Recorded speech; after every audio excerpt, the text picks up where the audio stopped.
बिस्मिल्लाहिर्रहमानिर्रहीम। नाज़रीन अस्सलाम वालेकुम। मैं हूं आपका मेज़बान साबिर शाकिर। वफाकी दारुल हुकूमत इस्लामाबाद से कुछ ताज़ा तरीन इत्तलाआत और हम खबरें आपसे शेयर करते हैं पाकिस्तान के हालात व वाक़यात। पहले दिन से ये कहा जा रहा है कि जब तक सियासी इस्तेहकाम नहीं आएगा मईशत मुस्तहकम नहीं होगी और ना ही हो सकती है, क्योंकि दुनिया भर में ये असूल है कि जब तक मजबूत हुकूमतें नहीं होंगी उस वक्त तक पाकिस्तान की क्या किसी भी मुल्क की मईशत मुस्तहकम नहीं हो सकती। और यही हाल इस वक्त पाकिस्तान का पिछले 20 माह से हम एक अदम इस्तेहकाम का शिकार हैं, लेकिन हम चाहते ये हैं कि सियासी अदम इस्तेहकाम के होते हुए हम मुआशी इस्तेहकाम लाएं।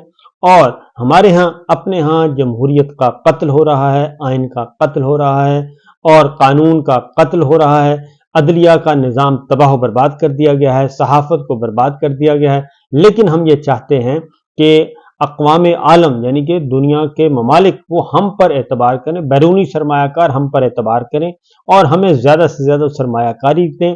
पता नहीं हमें यहाँ पे कोई शहद और दूध की नहरें बह रही हैं या हम कौन सी ऐसी फैसिलिटेशन दे रहे हैं क्योंकि जिसकी बुनियाद पे पाकिस्तान में सरमायाकार आएगा, जबकि यहाँ पे पिछले 18 माह के अंदर अंदर पाकिस्तान से बहुत ज़्यादा कैपिटल सरमाया फ्लाई कर गया है दूसरे मुल्कों में और पाकिस्तान के सनतकार दूसरे मुल्कों में जा रहे हैं और अपना सरमाया दूसरे मुल्कों में लगा रहे हैं और वो समझते हैं कि खलीजी ममालिक में, बांग्लादेश में, श्रीलंका में हम सरमाया लगाएंगे, यूरोप की तरफ आएंगे, मगरब की तरफ आएंगे तो वो सरमाया ज़्यादा महफूज है बनिस्बत इसके कि हम पाकिस्तान में सरमाया लगाएं। ये इस वक्त हमारे अपने अपने लोगों की, अपने जो पाकिस्तानी सरमायाकार हैं उनकी सोच है, लेकिन हम चाहते ये हैं कि इस सोच के होते हुए बाहर से सरमायाकार आएँ और हम पर एतबार करें।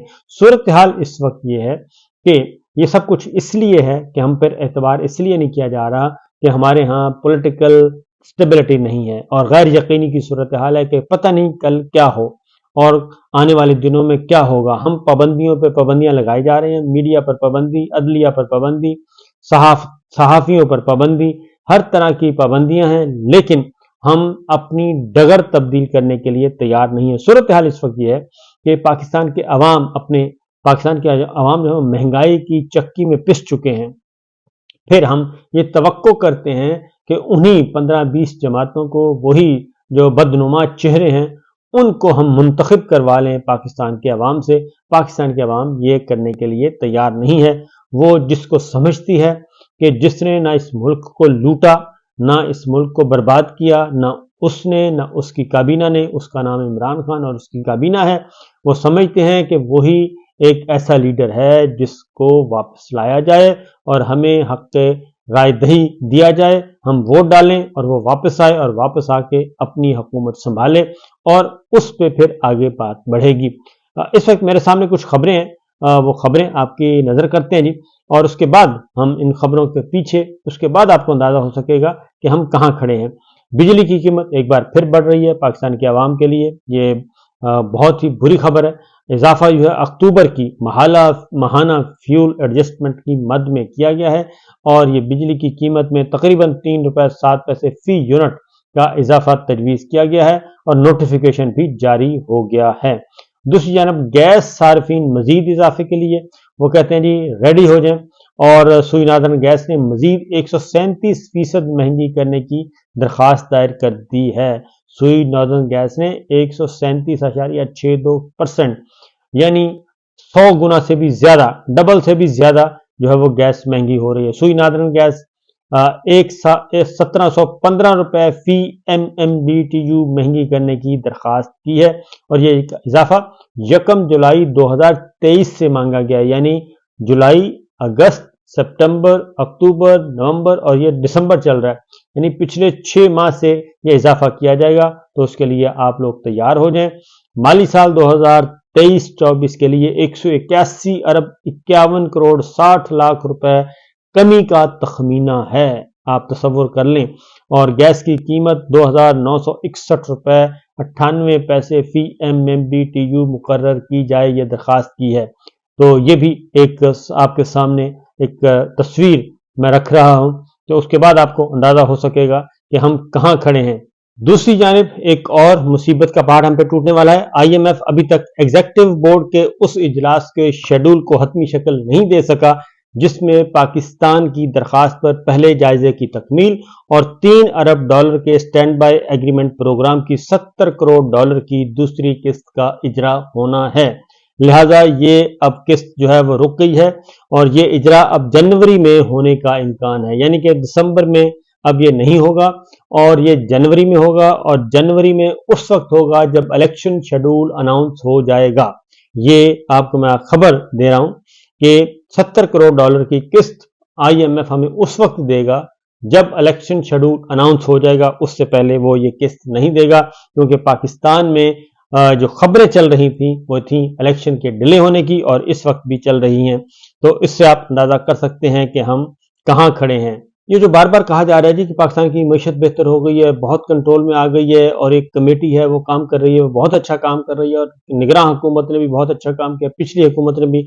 तो स्टेट बैंक ऑफ पाकिस्तान ने कुछ डिटेल्स दी हैं, अदाद शुमार जारी किए हैं कि अक्टूबर 2023 के इख्तिताम पर, यानी कि पिछले एक साल में अक्टूबर 2022 से अक्टूबर 2023 तक के इख्तिताम पर कर्जा जो है वो 62,482 अरब रुपया है। इस वक्त हुकूमत के जिम्मे जो कर्ज है वो है 62,482 अरब रुपया और हुकूमत ने अक्टूबर 23 में 191 अरब रुपया कर्जा लिया और अक्टूबर में हुकूमत ने 711 अरब मुकामी कर्ज और जबकि 520 अरब रुपया बैरूनी कर्ज लिया और स्टेट बैंक के मुताबिक अक्टूबर 22 से अक्टूबर 23 के दौरान 12,275 अरब रुपया कर्जा लिया गया और स्टेट बैंक के मुताबिक 22 अक्टूबर से 23 अक्टूबर के दौरान 7,853 रुपया मुकामी कर्जा और जो 4,422 अरब मुकामी कर्ज लिया गया। ये आप अंदाजा कर सकते हैं। इसे 4,422 रुपया बैरूनी कर्ज था और 7,853 रुपया मुकामी कर्ज था। तो इससे आप अंदाजा कर सकते हैं कि हमारी मईशत कहां खड़ी है और मौजूदा हुकूमत जो है उसने किस हद तक जो है मौजूदा हुकूमत यानी कि शहबाज हुकूमत और काकड़ हुकूमत, इन्होंने क्या कुछ किया है हमारे साथ। अभी भी ये कह रहे हैं कि हम इकोनॉमी को बेहतर कर रहे हैं, जबकि काकड़ साहब जो हैं वो तो अक्सर बैरूनी मुल्क दौरे पे रहते हैं और पाकिस्तान में शाज़ व नादर ही नजर आते हैं। अगर आए भी तो उनको ज़मीनी हक़ाइक़ का इल्म नहीं होता। पैमरा ये कहता है कि आप इलेक्शन के बारे में कुछ बात ना करें और सुप्रीम कोर्ट ने भी ये हुक्म दिया है कि इलेक्शन के इल्तवा के बारे में कोई कन्फ्यूजन पैदा ना करें। लेकिन मौलाना फजल रहमान साहब और नवाज शरीफ साहब कल मिले हैं और मैंने आपको सबसे पहले ये खबर दी कि इस मुलाकात में इलेक्शन के इल्तवा के बारे में स्ट्रेटेजी बनाई गई है। मौलाना साहब ने बनाई है और नवाज शरीफ साहब ने बनाई है, क्योंकि उनको अंदाजा हो चुका है कि हम ये इलेक्शन नहीं जीत सकते।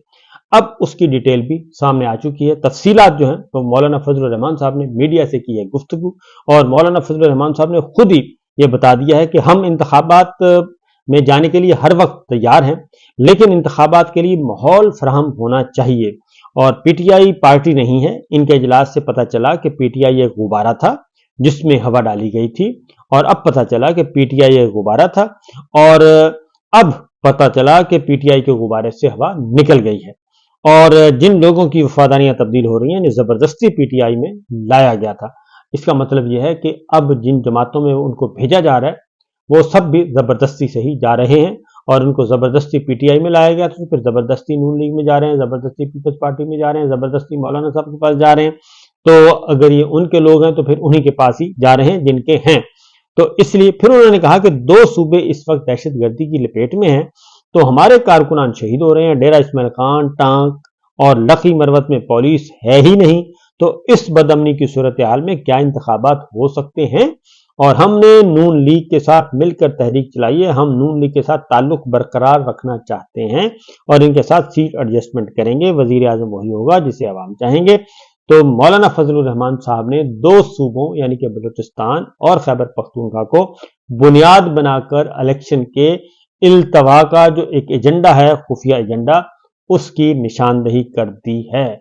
अब इसमें किसी को शक नहीं होना चाहिए कि कंफ्यूजन हम नहीं फैला रहे, ना ही मीडिया फैला रहा है, बल्कि ये कंफ्यूजन आज खुद पीडीएम के लोग, मुस्लिम लीग नवाज, लाडले जो हैं وہ پھیلا رہے ہیں، اور وہ اس لیے پھیلا رہے ہیں کہ ان کو پتہ ہے کہ وہ الیکشن ہار جائیں گے۔ اب ایک اور خبر، اور وہ ہے الیکشن سے متعلق، اور وہ ہے پشاور ہائی کورٹ سے۔ پشاور ہائی کورٹ نے الیکشن کمیشن سے آئندہ سماعت پر انتخابات کا شیڈول طلب کر لیا ہے، اور پشاور ہائی کورٹ میں الیکشن سے متعلق کیس کی سماعت ہوئی، اور جسٹس عبدالشکور اور جسٹس سید ارشد علی نے اس کی سماعت کی، اور موقف درخواست گزار کا موقف یہ تھا کہ الیکشن کا اعلان ہوا ہے، الیکشن کمیشن شیڈول جاری کرے۔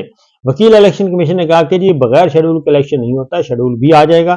اس پر جسٹس سید ارشد علی اور نے ریمارکس دیے کہ الیکشن شیڈول تو 54 دن پہلے آتا ہے، 8 فروری سے پہلے دن گن لیں کب آتا ہے۔ تو وکیل درخواست گزار نے کہا کہ 13 دسمبر تک الیکشن شیڈول آنا چاہیے۔ تو جسٹس سید ارشد علی نے کہا کہ سب کو اعتماد ہے، لگتا ہے درخواست گزار کو اعتماد نہیں۔ عدالت نے آئندہ سماعت پر الیکشن کمیشن سے انتخابات کا شیڈول طلب کر لیا، آئندہ سماعت پر شیڈول طلب کر لیا جی الیکشن کا، اور اسی لیے میں جو بات کر رہا تھا کہ آئی ایم ایف جو ہے اس نے اب قسط دینی ہے جنوری میں، تو یہ شیڈول آئے گا 13 دسمبر کو، اور جنوری میں جا کے وہ دیں گے۔ 8 فروری کو الیکشن ہونے ہیں، اور جب ان کو یقین ہو جائے گا کہ الیکشن ہو رہے ہیں اور الیکشن پوسٹ پون نہیں ہوئے، تب وہ $70 کروڑ کی قسط دے گا، ادروائز آئی ایم ایف قسط نہیں دے گا۔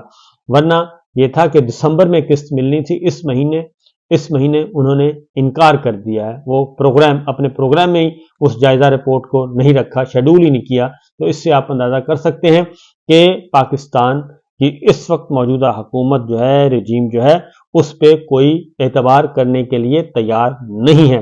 تو یہی ہے حالات و واقعات، خبریں میں نے آپ کے سامنے ساری رکھ دی ہیں، اور اگر ہم نے اپنی خو نہ بدلی تو کوئی بھی ہماری خو بدلنے کے لیے نہیں آئے گا، آئی ایم ایف پیسے نہیں دے گا، اور خلیجی ممالک، کوئی دوست ممالک بھی ہمیں بچانے کے لیے نہیں آئیں گے۔